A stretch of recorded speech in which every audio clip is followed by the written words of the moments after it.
Hi hello ನಮಸ್ತೆ ಸ್ನೇಹಿತರೆ, ಎಲ್ಲರಿಗೂ ಇನ್ಫಾ ಮೀಡಿಯಾ ಜಗತ್ತು ಚಾನಲಿನ ಮತ್ತೊಂದು ವಿಡಿಯೋಗೆ ಸ್ವಾಗತ ಸುಸ್ವಾಗತ. ಸ್ನೇಹಿತರೆ, ಎಲ್ಲರೂ ಹೇಗಿದ್ದೀರಾ? ಎಲ್ಲರೂ ಚೆನ್ನಾಗಿದ್ದೀರಾ ಅಂದ್ಕೊಂಡಿದ್ದೀನಿ. ನಾನು ಕೂಡ ತುಂಬಾ ಚೆನ್ನಾಗಿದ್ದೀನಿ.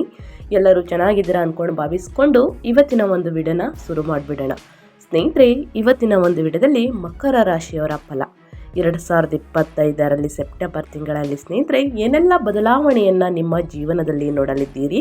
ಅಂದರೆ ವ್ಯಾಪಾರ, ವ್ಯವಹಾರದಲ್ಲಿ, ಶಿಕ್ಷಣದಲ್ಲಿ, ಕುಟುಂಬ ಜೀವನ, ವೈಯಕ್ತಿಕ ಜೀವನ, ಇನ್ನು ನಿಮ್ಮ ಆದಾಯದಲ್ಲಿ ಸ್ನೇಹಿತರೆ ಏನೆಲ್ಲ ಖರೀದಿ ಮಾಡಬೇಕು ಅಂದ್ಕೊಂಡಿದ್ದೀರಾ? ಖರೀದಿ ಮಾಡುವುದಕ್ಕೆ ದಿನ ತುಂಬಾ ಚೆನ್ನಾಗಿದೆಯಾ ಅಥವಾ ಯಾವಾಗ ಖರೀದಿ ಮಾಡಬೇಕು? ಟೋಟಲ್ ಆಗಿ ತಿಳಿಸ್ಕೊಡ್ತೀನಿ ಸ್ನೇಹಿತರೆ. ಮಕರ ರಾಶಿಯವರಿಗೆ ಇದನ್ನೆಲ್ಲ ಇನ್ಫಾರ್ಮೇಷನ್ನ ಕ್ಲಿಯರ್ ಕಟ್ಟಾಗಿ ತಿಳ್ಕೊಬೇಕು ಅಂದರೆ ಎಲ್ಲೂ ಕೂಡ ವಿಡಿಯೋನ ಸ್ಕಿಪ್ ಮಾಡಬಾರ್ದು. ಅಂದರೆ ವಿಡಿಯೋನ ಕಟ್ ಮಾಡಿ ಓಡಿಸ್ಕೊಂಡು ಹೋಗಿ ನೋಡಿದ್ರೆ ಫುಲ್ ಇನ್ಫಾರ್ಮೇಷನ್ ಅರ್ಥ ಆಗಲ್ಲ. ಸೊ ಹಾಗಾಗಿ ಎಲ್ಲ ವಿಡಿಯೋದಲ್ಲೂ ತಿಳಿಸ್ತಾ ಇರ್ತೀನಿ. ಮೊದಲಿಂದ ಕೊನೆ ತನಕ ವಿಡಿಯೋನ ವಾಚ್ ಮಾಡಿ. ವಿಡಿಯೋದಲ್ಲಿ ಒಳ್ಳೆ ಮಾಹಿತಿ ಸಿಕ್ಕಿದ್ದಲ್ಲಿ ಸ್ನೇಹಿತರೆ ವಿಡಿಯೋಗೊಂದು ಲೈಕ್ ಕೊಟ್ಟು, ಇನ್ನೂ ನನ್ನ ಚಾನಲ್ನ ಸಬ್ಸ್ಕ್ರೈಬ್ ಮಾಡ್ಕೊಂಡಿಲ್ಲ ಅಂದರೆ ಇನ್ಫಾರ್ಮಿಡಿಗೆ ಸಬ್ಸ್ಕ್ರೈಬ್ ಆಗಿ ನಿಮ್ಮ ಅಭಿಪ್ರಾಯವನ್ನು ಕಮೆಂಟ್ ಬಾಕ್ಸಲ್ಲಿ ತಿಳಿಸಿ. ಖಂಡಿತವಾಗೂ ಆನ್ಸರ್ನ ತಿಳಿಸ್ಕೊಡ್ತೀನಿ. ಯಾರೆಲ್ಲ ಸಬ್ಸ್ಕ್ರೈಬ್ ಮಾಡ್ಕೊಂಡು ಪ್ರತಿನಿತ್ಯ ವಿಡಿಯೋ ವಾಚ್ ಮಾಡ್ತಿದ್ದೀರಾ ಅಂಥವ್ರಿಗೆ ಥ್ಯಾಂಕ್ ಯು ಸೋ ಮಚ್ ಅಂತ ಹೇಳ್ತಾ, ಕಮೆಂಟ್ ಬಾಕ್ಸಲ್ಲಿ ಸ್ನೇಹಿತರೆ ಓಂ ನಮಃ ಶನೀಶ್ವರಾಯ ನಮಃ ಅಂತ ಕಮೆಂಟ್ ಮಾಡಿ. ಶನಿದೇವರ ಆಶೀರ್ವಾದದಿಂದ ನಿಮ್ಮ ಎಷ್ಟೇ ಕಷ್ಟಗಳು ಇದ್ದರೂ ಕೂಡ ಅವೆಲ್ಲವೂ ಕೂಡ ನಿವಾರಣೆಯಾಗಲಿದೆ ಅಂತಲೇ ಹೇಳ್ಬೋದು. ಹಾಗಿದ್ದರೆ ಯಾರೆಲ್ಲ ಸಬ್ಸ್ಕ್ರೈಬ್ ಮಾಡ್ಕೊಂಡಿದ್ದೀರಾ ಅವರಿಗೆ ಥ್ಯಾಂಕ್ ಯು ಸೋ ಮಚ್ ಅಂತ ಹೇಳ್ತಾ ವಿಡಿಯೋದ ಕಡೆ ಗಮನ ಕೊಡ್ತಾ ಹೋಗೋಣ. ಹಾಗೂ ಶ್ರೀ ಕಾರ್ಯಸಿದ್ಧಿ ಆಂಜನೇಯ ಸ್ವಾಮಿ ಜ್ಯೋತಿಷ್ಯವರಿಂದ ಸ್ನೇಹಿತರೆ ನಿಮ್ಮ ಜೀವನದಲ್ಲಿ ಆಗುವ ಸಕಲ ಸಮಸ್ಯೆಗಳಾದಂತಹ ಸತಿಪತಿ ಕಲಹ, ಭೂಮಿ ವಿಚಾರ, ಕೋರ್ಟ್ ಕೇಸ್, ವ್ಯಾಪಾರ, ಹಣಕಾಸಿನ ತೊಂದರೆ, ಸ್ತ್ರೀಯರ ಗುಪ್ತ ಸಮಸ್ಯೆ, ಹೀಗೆ 10 ಹಲವಾರು ಸಮಸ್ಯೆಗಳಿಗೆ ಶಾಶ್ವತ ಪರಿಹಾರವನ್ನು ಮಾಡಿಕೊಡ್ತಾರೆ. ಡಿಸ್ಪ್ಲೇ ಮೇಲೆ ಕಾಣುತ್ತಿರುವಂತಹ ಗುರುಜಿ ನಂಬರ್ಗೆ ಒಮ್ಮೆ ಕರೆ ಮಾಡಿ. ಕೇವಲ 2 ದಿನದಲ್ಲೇ 100% ನಿಮ್ಮ ಸಮಸ್ಯೆಗಳೆಲ್ಲ ದೂರ ಹೋಗಲಿದೆ. ಹೌದು ಸ್ನೇಹಿತರೆ, ಅಮಾವಾಸ್ಯೆ ಅಂದರೆ ಪಿತೃಪಕ್ಷ ಅಮಾವಾಸ್ಯೆ ಮುಗಿದ ನಂತರ ಸೆಪ್ಟೆಂಬರ್ 24ನೇ ತಾರೀಕಿಂದ ಅಂದರೆ 23ನೇ ತಾರೀಕಿಂದ ಶುರು ಅಂತಲೇ ಹೇಳ್ಬೋದು. ಸಾಕಷ್ಟು ಬದಲಾವಣೆಯನ್ನು ನೀವು ನೋಡಲಿದ್ದೀರಿ. ನಿಮ್ಮ ವೃತ್ತಿ ಜೀವನದಲ್ಲಾಗಲಿ, ನಿಮ್ಮ ಆರ್ಥಿಕ ಸ್ಥಿತಿ ಅಂದರೆ ನಿಮ್ಮ ಹಣಕಾಸಿನ ಬಗ್ಗೆ ಆಗಲಿ ಸ್ನೇಹಿತರೆ, ಕುಟುಂಬ ಜೀವನದಲ್ಲಾಗಲಿ, ನಿಮ್ಮ ಆರೋಗ್ಯದಲ್ಲಾಗಲಿ ಒಂದಲ್ಲ ಒಂದು ರೀತಿಯಲ್ಲಿ ಬದಲಾವಣೆಯನ್ನು ನೋಡಲಿದ್ದೀರಿ. ಈ ಬದಲಾವಣೆ ಸ್ನೇಹಿತರೆ ಅದು ಅದೃಷ್ಟವಾಗಿರಬಹುದು ಅಥವಾ ಅಡೆತಡೆಗಳು, ಕಷ್ಟಗಳು, ಸಮಸ್ಯೆಗಳು ಕೂಡ ಆಗಿರಬಹುದು. ಇದಕ್ಕೆಲ್ಲ ಕಾರಣ ಗ್ರಹಗಳ ಸಂಚಾರ. ಶನಿ ಸಂಚಾರ ಇರುತ್ತದೆ, ಗುರು ಸಂಚಾರ ಇರುತ್ತದೆ. ಈ ಕಾರಣದಿಂದ ಸಾಕಷ್ಟು ಬದಲಾವಣೆಯನ್ನು ನೋಡಲಿದ್ದೀರಿ. ಇನ್ನು ಕಷ್ಟಗಳು, ಅಡೆತಡೆಗಳು ಬಂದಿದ್ದಲ್ಲಿ ಏನೆಲ್ಲ ಪರಿಹಾರಗಳನ್ನು ಮಾಡಬೇಕು ಅನ್ನೋದನ್ನ ತಿಳಿಸ್ಕೊಡ್ತೀನಿ. ಇವಾಗ ವಿದ್ಯಾರ್ಥಿಗಳ ಬಗ್ಗೆ ಹೇಳೋದಾದರೆ, ಮಕರ ರಾಶಿಯ ವಿದ್ಯಾರ್ಥಿಗಳಿಗೆ 2025 ಸೆಪ್ಟೆಂಬರ್ ತಿಂಗಳಲ್ಲಿ ಏನೆಲ್ಲ ಅದೃಷ್ಟದ ಫಲಗಳನ್ನು ಗಳಿಸಲಿದ್ದೀರಿ ಅಂದರೆ, ವಿದ್ಯಾರ್ಥಿಗಳು ತಮ್ಮ ಅಧ್ಯಯನದ ಮೇಲೆ ಕಡಿಮೆ ಆಸಕ್ತಿಯನ್ನು ಹೊಂದಿರಬಹುದು. ಅದುವೇ ನಂತರ ಅಮಾವಾಸ್ಯೆ ಮುಗಿದ ನಂತರ ಸಾಕಷ್ಟು ಆಸಕ್ತಿಯನ್ನು ಕಡಿಮೆ ಮಾಡ್ಕೊಂಡಿರಬಹುದು ಸ್ನೇಹಿತರೆ. ಅಂದರೆ ಮನೋರಂಜನೆ ಕಡೆ ಜಾಸ್ತಿ ಒಲವನ್ನು ತೋರಿಸ್ತೀರಾ. ಸೋಮಾರಿತನವು ಸಮಸ್ಯೆಗಳನ್ನು ಉಂಟು ಮಾಡಬಹುದು. ಆದ್ದರಿಂದ ಜಾಗರೂಕರಾಗಿರಬೇಕು. ಆದ್ದರಿಂದ ಎಚ್ಚರಿಕೆಯಿಂದ ಇರಿ ವಿದ್ಯಾರ್ಥಿಗಳು. ಮಕರ ರಾಶಿಯ ವಿದ್ಯಾರ್ಥಿಗಳು ಬಹಳಷ್ಟು ಎಚ್ಚರಿಕೆಯಿಂದ ಇರಬೇಕು ಮತ್ತು ನಿಮ್ಮ ಅಧ್ಯಯನವನ್ನು ಮುಂದೂಡಬೇಡಿ ಸ್ನೇಹಿತರೆ. ಮುಂದೂಡಿದ್ದಲ್ಲಿ ಉನ್ನತ ಫಲಿತಾಂಶವನ್ನು ನೋಡುವುದಕ್ಕೆ ಸಾಧ್ಯವಾಗುವುದಿಲ್ಲ. 9ನೇ ಮನೆಯಲ್ಲಿ ಸೂರ್ಯ ಮತ್ತು ಬುಧ ಸಂಚರಿಸುವುದರಿಂದ ಸ್ವಲ್ಪ ಪರಿಹಾರ ಮತ್ತು ಶಿಕ್ಷಕರಿಂದ ಅನುಕೂಲತೆ ಸಿಗುತ್ತದೆ ಸ್ನೇಹಿತರೆ. ಏನೆಲ್ಲ ಪರಿಹಾರಗಳನ್ನು ವಿದ್ಯಾರ್ಥಿಗಳು ಮಾಡಬೇಕು ಅಂದರೆ, ಓದಿನ ಮೇಲೆ ಆಸಕ್ತಿಯನ್ನು ಜಾಸ್ತಿ ಆಗಬೇಕು ಅಂದರೆ ಏನೆಲ್ಲ ಪರಿಹಾರಗಳನ್ನು ಮಾಡಬೇಕು, ಆದಷ್ಟು ಸಿಂಪಲ್ ಪರಿಹಾರಗಳನ್ನು ತಿಳಿಸ್ಕೊಡ್ತೀನಿ. ದಯವಿಟ್ಟು ಅಧ್ಯಯನದ ಕಡೆ ಗಮನ ಕೊಟ್ಟು ಓದಿ ಸ್ನೇಹಿತರೆ. ಈ ರೀತಿ ಮಾಡಿದ್ದಲ್ಲಿ ಉನ್ನತ ಫಲಿತಾಂಶವನ್ನು ಖಂಡಿತವಾಗೂ ನೋಡಲಿದ್ದೀರಿ. ಇಲ್ಲ ಅಂದರೆ ನೀವು ಕಂಡ ಕನಸು ನನಸಾಗುವುದಿಲ್ಲ ಅಂತಲೇ ಹೇಳಬಹುದು. ಇನ್ನು ಅದೇ ರೀತಿ ವ್ಯವಹಾರದ ಬಗ್ಗೆ ಹೇಳೋದಾದರೆ, ವ್ಯಾಪಾರಸ್ಥರಿಗೆ ವ್ಯಾಪಾರ ವ್ಯವಹಾರದಲ್ಲಿ ಏನೆಲ್ಲ ಬದಲಾವಣೆಗಳನ್ನು ನೋಡಲಿದ್ದೀರಿ. ಅಮಾವಾಸ್ಯೆ ಮುಗಿದ ನಂತರ ಸಾಕಷ್ಟು ಬದಲಾವಣೆಗಳು ಕಂಡುಬರಲಿದೆ. ವ್ಯಾಪಾರಸ್ಥರು ತಮ್ಮ ವ್ಯಾಪಾರ ಚಟುವಟಿಕೆಗಳಲ್ಲಿ ಉತ್ತಮ ಬೆಳವಣಿಗೆಯನ್ನು ಕಾಣಲಿದ್ದೀರಿ ಸ್ನೇಹಿತರೆ. ಇದು ಒಂಥರ ಸಿಹಿ ಸುದ್ದಿ ಅಂತಲೇ ಹೇಳಬಹುದು. ವಿಶೇಷವಾಗಿ 3ನೇ ವಾರದಿಂದ ಮಂಗಳನು ನಿಮ್ಮ 10ನೇ ಮನೆಯನ್ನು ಉತ್ತೇಜಿಸುವುದರಿಂದ ಈ ಸಂಚಾರವು ನಿಮ್ಮನ್ನು ವಿಸ್ತರಿಸಲು ಮತ್ತು ಹೊಸ ಯೋಜನೆಗಳನ್ನು ಕೈಗೊಳ್ಳಲು ಪ್ರೇರಣೆಯಿಂದ ತುಂಬುತ್ತದೆ. ಆದರೆ ಆರ್ಥಿಕವಾಗಿ ಈ ತಿಂಗಳು ಸಾಮಾನ್ಯ ಆದಾಯವನ್ನು ನೀಡುವ ಸಾಧ್ಯತೆ ಇದೆ. ಏಕೆಂದರೆ ನಿಮ್ಮ 2ನೇ ಮನೆಯಲ್ಲಿ ರಾಹು ವ್ಯಾಪಾರಕ್ಕೆ ಸಂಬಂಧಿಸಿದ ಗಣನೀಯ ಖರ್ಚುಗಳನ್ನು ಪ್ರಚೋದಿಸಬಹುದು. ವಿಸ್ತರಣೆಗಾಗಿ ನೀವು ಸಾಲ ಅಥವಾ ಕ್ರೆಡಿಟ್, 6ನೇ ಮನೆಯಲ್ಲಿ ಗುರುವಿನ ಕಾರಣದಿಂದಾಗಿ ಸ್ನೇಹಿತರೆ ಸಾಲ ಅಥವಾ ಕ್ರೆಡಿಟ್ ಸಹ ತೆಗೆದುಕೊಳ್ಬೇಕಾಗಬಹುದು. ಇದು ನಿಮ್ಮ ನಿವ್ವಳ ಲಾಭದ ಮೇಲೆ ಪರಿಣಾಮ ಬೀರುತ್ತದೆ. ನಿಮ್ಮ 7ನೇ ಅಧಿಪತಿಯಾದ ಸೂರ್ಯನು ಸವಾಲಿನ ಮನೆಯಲ್ಲಿ ಸಂಚರಿಸುತ್ತಿರುವುದರಿಂದ 17ನೇ ತಾರೀಕಿನವರೆಗೂ ಕೂಡ ಸ್ನೇಹಿತರೆ ಸಾಕಷ್ಟು ಬದಲಾವಣೆಯನ್ನು ನೋಡಿರ್ತೀರ. ಇನ್ನು ಅಮಾವಾಸ್ಯೆ ಮುಗಿದ ನಂತರ ವ್ಯಾಪಾರ ವ್ಯವಹಾರಕ್ಕೆ ಸ್ನೇಹಿತರೆ ಸಾಕಷ್ಟು ಬದಲಾವಣೆ ಅಂದರೆ ಅಲ್ಪ ಸ್ವಲ್ಪ ಲಾಭವನ್ನು ಗಳಿಸಲಿದ್ದೀರಿ ಸ್ನೇಹಿತರೆ. ಸಾಲವನ್ನು ಮತ್ತು ಕ್ರೆಡಿಟನ್ನು ಮಾಡುವುದನ್ನು ಆದಷ್ಟು ಕಡಿಮೆ ಮಾಡಿ. ಶನಿ ಸಂಚಾರದಿಂದ ಸ್ನೇಹಿತರೆ ಅಷ್ಟೇನು ನಿಮಗೆ ಲಾಭ ಇರುವುದಿಲ್ಲ ಅಂತಲೇ ಹೇಳಬಹುದು. 17ನೇ ತಾರೀಕು ತನಕ ಸ್ನೇಹಿತರೆ ಸ್ವಲ್ಪ ಉತ್ತಮ ಬೆಳವಣಿಗೆಯನ್ನು ಕಾಣ್ತೀರಾ. ಅಮಾವಾಸ್ಯೆ ಮುಗಿದ ನಂತರ ಅಂದರೆ 21ನೇ ತಾರೀಕು ಅಮಾವಾಸ್ಯೆ ಮುಗಿದ ನಂತರ ಸಾಕಷ್ಟು ಬದಲಾವಣೆಯನ್ನು ಕಾಣಲಿದ್ದೀರಿ. ಇನ್ನು ಅಕ್ಟೋಬರ್ ತಿಂಗಳು ಎಲ್ಲದಕ್ಕೂ ಸುಧಾರಣೆ ಕಾಣಲಿದ್ದೀರಿ ಅಂತಲೇ ಹೇಳ್ಬೋದು ವ್ಯಾಪಾರ ವ್ಯವಹಾರಕ್ಕೆ. ಇನ್ನು ಮೇಯ್ನಾಗಿ ನಿಮ್ಮ ಆರೋಗ್ಯದಲ್ಲಿ ಏನೆಲ್ಲ ಬದಲಾವಣೆಗಳನ್ನು ನೋಡಲಿದ್ದೀರಿ, ಯಾವುದರ ಬಗ್ಗೆ ಎಚ್ಚರಿಕೆ ವಹಿಸಬೇಕು ಮಕರ ರಾಶಿಯವರು ಅನ್ನೋದನ್ನ ನೋಡ್ತಾ ಹೋಗೋಣ. ಗುರು ನಿಮ್ಮ 6ನೇ ಮನೆಯಲ್ಲಿ ಮಿಥುನ ರಾಶಿಯಲ್ಲಿ ಸಂಚರಿಸುವುದರಿಂದ ಆರೋಗ್ಯದ ದೃಷ್ಟಿಯಿಂದ ಈ ತಿಂಗಳು ಸಾಮಾನ್ಯವಾಗಿರುತ್ತದೆ ಮಕರ ರಾಶಿಯವರಿಗೆ. ಆದರೆ ನೀವು ಗಮನ ಹರಿಸಬೇಕು ಸ್ನೇಹಿತರೆ. ನೀವು ಕುತ್ತಿಗೆ, ಭುಜಗಳು, ಕೈಕಾಲುಗಳು, ನರವ್ಯೂಹಕ್ಕೆ ಸಂಬಂಧಿಸಿದ ಸಮಸ್ಯೆಗಳನ್ನು ಎದುರಿಸಬಹುದು. ಈ ಪರಿಸ್ಥಿತಿಗಳನ್ನು ಉಲ್ಬಣಗೊಳಿಸದಂತೆ ಇರಲು ಸಾಕಷ್ಟು ವಿಶ್ರಾಂತಿ ಮತ್ತು ಸರಿಯಾದ ಆಹಾರವನ್ನು ತೆಗೆದುಕೊಳ್ಬೇಕಾಗುತ್ತದೆ ಸ್ನೇಹಿತರೆ. ಬಹಳ ಮುಖ್ಯ ಏನಂದರೆ ಮಾನಸಿಕ ಒತ್ತಡ ಹೆಚ್ಚಾಗಿರುವುದು.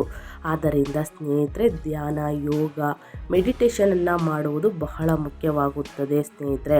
ಇನ್ನು ವೇಗವಾಗಿ ಗಾಡಿಯನ್ನು ಓಡಿಸಬಾರ್ದು, ಏಕೆಂದರೆ ನರವ್ಯೂಹದ ಮೇಲಿನ ಒತ್ತಡವು ಆತುರದ ನಿರ್ಧಾರಗಳಿಗೆ ಮತ್ತು ಸಣ್ಣ ಅಪಘಾತಗಳಿಗೆ ಕಾರಣವಾಗಬಹುದು. ಸೊ ಹಾಗಾಗಿ ಬಹಳಷ್ಟು ಎಚ್ಚರಿಕೆ ವಹಿಸಿ. ಇನ್ನು ಶನಿ ಸಂಚಾರ ಇರುವುದರಿಂದ ಸ್ನೇಹಿತರೆ ಸಾಕಷ್ಟು ಎಚ್ಚರಿಕೆ ವಹಿಸಬೇಕು. ಇನ್ನು ನಿಮ್ಮ ಕುಟುಂಬ ಜೀವನ, ವೈಯಕ್ತಿಕ ಜೀವನ, ಪ್ರೇಮ ಜೀವನ ಹೇಗಿರಲಿದೆ ಮಕರ ರಾಶಿಯವರಿಗೆ, ಏನೆಲ್ಲ ಬದಲಾವಣೆಗಳನ್ನು ನೋಡಲಿದ್ದೀರಿ ಅನ್ನೋದನ್ನ ನೋಡ್ತಾ ಹೋಗೋಣ.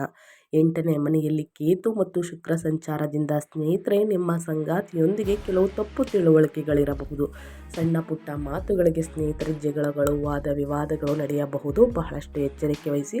ಇದುವೇ ಅಮಾವಾಸ್ಯೆ ಮುಗಿದ ನಂತರ ಈ ರೀತಿ ಕಂಡು ಬರಲಿದೆ. ಅಂದರೆ ಸಣ್ಣ ಪುಟ್ಟ ಜಗಳ, ವಾದ ವಿವಾದ ನಡೆಯಬಹುದು. ಇನ್ನು ಮನಸ್ತಾಪ ಹೆಚ್ಚಾಗಲಿದೆ ಅಂತಲೇ ಹೇಳ್ಬೋದು. ಸೊ ಹಾಗಾಗಿ ಎಲ್ಲವನ್ನು ಕೂತು ಬಗೆಹರಿಸುವುದು ಬಹಳ ಮುಖ್ಯವಾಗುತ್ತದೆ. ಇನ್ನು ಕುಟುಂಬ ಜೀವನವು ಉತ್ತಮವಾಗಿರುತ್ತದೆ, ಏಕೆಂದರೆ ನಿಮಗೆ ಕುಟುಂಬ ಸದಸ್ಯರಿಂದ ಉತ್ತಮ ಬೆಂಬಲ ಸಿಗುತ್ತದೆ ಮತ್ತು ನೀವು ಒಂದು ಕುಟುಂಬ ಕಾರ್ಯಕ್ರಮದಲ್ಲಿ ಭಾಗವಹಿಸಬಹುದು. ಕುಟುಂಬ ಸದಸ್ಯರೊಂದಿಗೆ ಒಂದು ಪ್ರಯಾಣವನ್ನು ಸೂಚಿಸಲಾಗಿದೆ. ಸಂತಾನ ಭಾಗ್ಯ ಯಾರಿಗೆ ಇಲ್ಲ ಸ್ನೇಹಿತರೆ ಮಕರ ರಾಶಿಯವರಿಗೆ, ಅವರಿಗೆ ಸಂತಾನ ಭಾಗ್ಯ ಒದಗಿ ಬರಲಿದೆ ಅಂತಲೇ ಹೇಳಬಹುದು. ಇದು ಒಂದು ಅದೃಷ್ಟ ಅಂತಲೇ ಹೇಳ್ಬೋದು. ಕುಟುಂಬಕ್ಕೆ ಒಂದು ಶುಭ ಕಾರ್ಯ ಅಂತಲೇ ಹೇಳ್ಬೋದು ಸ್ನೇಹಿತರೆ. ಇನ್ನು ಮದುವೆ ಯೋಗ ಕೂಡ ಇದೆ ಸ್ನೇಹಿತರೆ. ಮದುವೆ ಯೋಗ ಕೂಡ ಇದೆ. ನೀವು ನೆಚ್ಚಿನ ಸಂಗಾತಿಯ ಜೊತೆ ಮದುವೆ ಆಗುವ ಯಾರೆಲ್ಲ ಪ್ರೇಮಿಗಳು ಇದ್ದೀರಾ ಸ್ನೇಹಿತರೆ ಅವ್ರಿಗೊಂದು ಸಿಹಿ ಸುದ್ದಿ ಅಂತಲೇ ಹೇಳ್ಬೋದು. ಕುಟುಂಬವನ್ನು ಒಪ್ಪಿಸಿ ಸ್ನೇಹಿತರೆ ಮದುವೆ ಆಗುವುದು ಉತ್ತಮ. ಸೊ ಹಾಗಾಗಿ ಮನೆಯಲ್ಲಿ ಮದುವೆ ಕಾರ್ಯಕ್ರಮ ನಡೆಯಲಿದೆ. ಇನ್ನು ಅದೇ ರೀತಿ ಸ್ನೇಹಿತರೆ ನಿಮ್ಮ ಆರ್ಥಿಕ ಸ್ಥಿತಿ ಅಂದರೆ ನಿಮ್ಮ ಆದಾಯದಲ್ಲಿ, ನಿಮ್ಮ ಹಣಕಾಸಿನಲ್ಲಿ ಏನೆಲ್ಲ ಬದಲಾವಣೆಗಳನ್ನು ನೋಡಲಿದ್ದೀರಿ ಮಕರ ರಾಶಿಯವರು, ಯಾವುದರ ಬಗ್ಗೆ ಮಕರ ರಾಶಿಯವರು ಎಚ್ಚರಿಕೆ ವಹಿಸಬೇಕು ಅನ್ನೋದನ್ನ ನೋಡ್ತಾ ಹೋಗೋಣ. ಆರ್ಥಿಕವಾಗಿ ಹೇಳಬೇಕು ಅಂದರೆ ಈ ತಿಂಗಳು ಆದಷ್ಟು ಸಾಮಾನ್ಯವಾಗಿರುತ್ತದೆ ಸ್ನೇಹಿತರೆ, ಏಕೆಂದರೆ ನೀವು ಅನೇಕ ಖರ್ಚುಗಳನ್ನು ಎದುರಿಸಬಹುದು. ನಿಮ್ಮ 2ನೇ ಮನೆಯಲ್ಲಿ ರಾಹುವಿನ ಸಂಚಾರವು ಅನಿರೀಕ್ಷಿತ ಖರ್ಚುಗಳಿಗೆ ಕಾರಣವಾಗಬಹುದು. ನೀವು ಹೆಚ್ಚು ಪಾವತಿಸಬೇಕಾಗಬಹುದು, ಅದು ಕಡಿಮೆ ಆದಾಯವನ್ನು ಪಡೆಯಬಹುದು. ಆದ್ದರಿಂದ ದೊಡ್ಡ ಖರೀದಿಗಳು ಮತ್ತು ಹೂಡಿಕೆಗಳನ್ನು ಮುಂದೂಡಲು ಪ್ರಯತ್ನಿಸಿ ಮಕರ ರಾಶಿಯವರು. ದಯವಿಟ್ಟು ಈ ತಿಂಗಳು ಸ್ವಲ್ಪ ವ್ಯರ್ಥ ಖರ್ಚನ್ನು ಸೂಚಿಸಲಾಗಿದೆ. ಅನಗತ್ಯ ಖರ್ಚುಗಳನ್ನು ಮಾಡಲಿದ್ದೀರಿ ಅಂತಲೇ ಹೇಳ್ಬೋದು. ಇದರಿಂದ ಮುಂದಿನ ದಿನಗಳಲ್ಲಿ ನಿಮ್ಮ ಆರ್ಥಿಕ ಸ್ಥಿತಿ ಬಹಳಷ್ಟು ಸಮಸ್ಯೆಗೆ ಈಡಾಗಬಹುದು ಸ್ನೇಹಿತರೆ. ಸೊ ಹಾಗಾಗಿ ಬಹಳಷ್ಟು ಎಚ್ಚರಿಕೆ ವಹಿಸಿ. ಅನಗತ್ಯ ಖರ್ಚುಗಳನ್ನು ಮಾಡಕ್ಕೆ ಹೋಗಬೇಡಿ. ಹಣವನ್ನು ಸ್ವಲ್ಪ ವ್ಯರ್ಥ ಖರ್ಚನ್ನು ಸೂಚಿಸಲಾಗಿದೆ. ಸೊ ಹಾಗಾಗಿ ಬಹಳಷ್ಟು ಎಚ್ಚರಿಕೆ ವಹಿಸಿ. ಏನಾದರೂ ಹೂಡಿಕೆಯನ್ನು ಮಾಡಬೇಕು ಅಂದರೆ ಮುಂದಿನ ತಿಂಗಳ ತನಕ ಕಾಯುವುದು ಒಳ್ಳೆಯದು. ಇನ್ನು ದೊಡ್ಡ ಖರೀದಿಗಳು ಮತ್ತು ಹೂಡಿಕೆಗಳನ್ನು ಮುಂದೂಡಲು ಪ್ರಯತ್ನಿಸಿ ಅಂತ ಹೇಳ್ತಾ, ಇನ್ನು ನಿಮ್ಮ ವೃತ್ತಿ ಜೀವನದ ಬಗ್ಗೆ ಹೇಳೋದಾದರೆ, ನಿಮ್ಮ ಕೆರಿಯರ್ ಮತ್ತು ಜಾಬ್ ಬಗ್ಗೆ ಹೇಳೋದಾದರೆ ಏನೆಲ್ಲ ಬದಲಾವಣೆಗಳನ್ನು ನೋಡಲಿದ್ದೀರಿ, ಯಾವುದರ ಬಗ್ಗೆ ಎಚ್ಚರಿಕೆ ವಹಿಸಬೇಕು ಅನ್ನೋದನ್ನ ನೋಡ್ತಾ ಹೋಗೋಣ. ಸ್ನೇಹಿತರೆ, ವೃತ್ತಿಪರವಾಗಿ ತಿಂಗಳ ಮೊದಲ ಭಾಗದಲ್ಲಿ ನೀವು ಕೆಲವು ಸವಾಲುಗಳನ್ನು ಮತ್ತು ಕೆಲಸದ ಹೊರೆಯನ್ನು ಎದುರಿಸಬಹುದು. ಆದಷ್ಟು ತಾಳ್ಮೆಯಿಂದ ಇರಿ ಮತ್ತು ಕೋಪವನ್ನು ಕಳೆದುಕೊಳ್ಬೇಡಿ ಸ್ನೇಹಿತರೆ. ಅತಿಯಾದ ಕೋಪ ಒಳ್ಳೆಯದಲ್ಲ.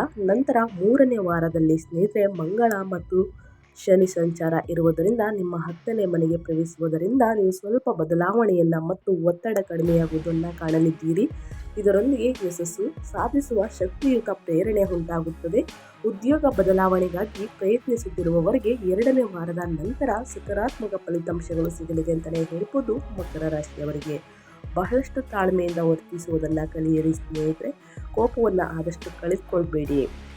ಈ ರೀತಿ ಮಾಡುವುದರಿಂದ ಸ್ನೇಹಿತರೆ, ಅದು ಉದ್ಯೋಗದಲ್ಲಾಗಲಿ, ನಿಮ್ಮ ಕುಟುಂಬ ಜೀವನದಲ್ಲಾಗಲಿ, ನಿಮ್ಮ ಸಂಗಾತಿಯ ಜೊತೆಯಾಗಲಿ ಸ್ನೇಹಿತರೆ, ಮತ್ತಷ್ಟು ಮನಸ್ತಾಪ ಜಾಸ್ತಿ ಆಗಲಿದೆ ಅಂತಲೇ ಹೇಳ್ಬೋದು.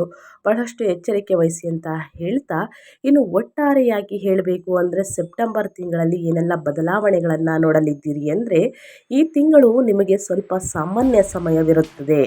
ತಿಂಗಳ ಮೊದಲ ಭಾಗದಲ್ಲಿ ವಿಶೇಷವಾಗಿ ಕೆಲಸದಲ್ಲಿ ತಾಳ್ಮೆ ಅಗತ್ಯ. 2ನೇ ಭಾಗವು ಒಂದು ಪ್ರಮುಖ ಬದಲಾವಣೆಯನ್ನು ತರುತ್ತದೆ. ಮಂಗಳನು ನಿಮ್ಮ ವೃತ್ತಿ ಗೃಹವನ್ನು ಉತ್ತೇಜಿಸುತ್ತಾನೆ ಮತ್ತು ಇತರ ಗ್ರಹಗಳು ನಿಮ್ಮ ಅದೃಷ್ಟವನ್ನು ಹೆಚ್ಚಿಸುತ್ತದೆ.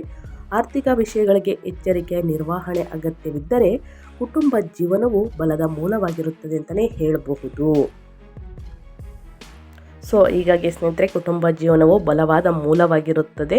ಇನ್ನು ಇತರ ಗ್ರಹಗಳು ನಿಮ್ಮ ಅದೃಷ್ಟವನ್ನು ಹೆಚ್ಚಿಸಬಹುದು ಸ್ನೇಹಿತರೆ. ಆರ್ಥಿಕ ವಿಷಯಗಳಿಗೆ ಎಚ್ಚರಿಕೆಯ ನಿರ್ವಹಣೆ ಅಗತ್ಯವಿದ್ದರೂ ಕೂಡ ಸ್ನೇಹಿತರೆ, ಈ ತಿಂಗಳು ಆದಷ್ಟು ಸ್ವಲ್ಪ ಸಾಮಾನ್ಯ ಸಮಯ ಅಂತಲೇ ಹೇಳ್ಬೋದು ಸ್ನೇಹಿತರೆ. ಇದಕ್ಕೆಲ್ಲ ಕಾರಣ ಗ್ರಹಗಳ ಸಂಚಾರ. ಮಕರ ರಾಶಿಯವರಿಗೆ ಗ್ರಹಗಳ ಸಂಚಾರ ಪ್ರತಿ ತಿಂಗಳು ಬದಲಾವಣೆ ಆಗುವುದರಿಂದ ಸ್ನೇಹಿತರೆ, ಪ್ರತಿ ತಿಂಗಳು ಒಂದಲ್ಲ ಒಂದು ರೀತಿಯಲ್ಲಿ ಅದೃಷ್ಟವನ್ನು ನೋಡಿರ್ತೀರ, ಒಂದಲ್ಲ ಒಂದು ರೀತಿಯಲ್ಲಿ ಅಡೆತಡೆಗಳು ಎದುರಾಗಲಿದೆ ಅಂತಲೇ ಹೇಳಬಹುದು.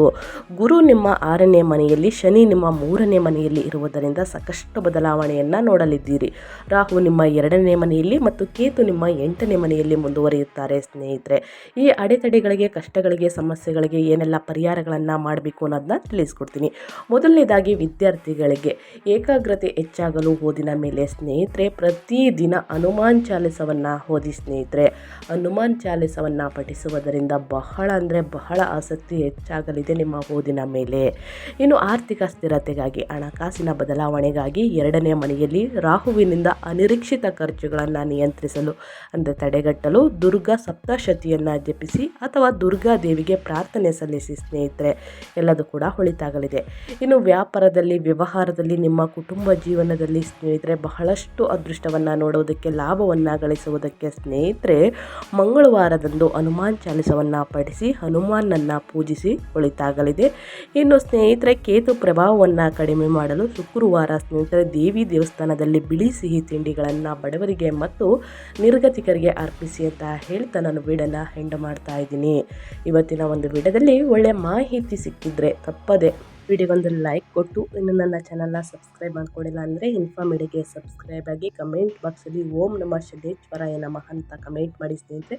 ಶನಿದೇವರಿಂದ ನಿಮ್ಮ ವ್ಯಾಪಾರದಲ್ಲಿ, ವ್ಯವಹಾರದಲ್ಲಿ, ನಿಮ್ಮ ಕುಟುಂಬ ಜೀವನದಲ್ಲಿ ಏನೇ ಅಡೆತಡೆಗಳು ಇದ್ದರೂ ಕೂಡ ನಿವಾರಣೆಯಾಗಲಿ ಅಂತ ಕೇಳ್ಕೊತಾ ಮತ್ತೊಂದು ವಿಡಿಯೋ ಜೊತೆ ಮತ್ತೊಂದು ಹೊಸ ಅಪ್ಡೇಟಲ್ಲಿ ಸಿಗ್ತೀನಿ. Thank you for watching.